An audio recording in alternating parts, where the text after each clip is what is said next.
ఎవరిని నమ్మాలి? మీలో ప్రతివాడును తన పొరుగువాని విషయమై జాగ్రత్తగా నుండవలెను.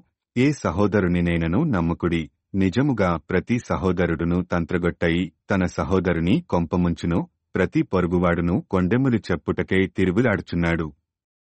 సత్యము పలుకక ప్రతివాడును తన పొరుగువానిని వంచించును. అబద్ధములాడుట తమ నాలుకలకు అభ్యాసము చేసియున్నారు. ఎదుటివాని తప్పులు పట్టవలేనని ప్రయాసపడుదురు. నీ నివాసస్థలము కాపట్యము మధ్యనే యున్నది. వారు కపటులై నన్ను తెలుసుకొననొల్లకున్నారు. ఇదే యెహోవా వాక్కు. కావున సైన్యములకధిపతియగు యెహోవా ఈలాగు సెలవిచ్చుచున్నాడు. ఆలకింపుము. వారిని చొక్కము చేయునట్లుగా నేను వారిని కరిగించుచున్నాను. నా జనులను బట్టి నేను మరేమి చేయుదును? వారి నాలుక ఘాతుక బాణము, అది కాపట్యము పలుకుచున్నది. ఒకడు మనస్సులో వంచనాభిప్రాయముంచుకొని నోట తన పొరుగువానితో సమాధానముగా మాటలాడును. నేను ఈ సంగతులను తెలుసుకొని వారిని శిక్షింపకపోదునా?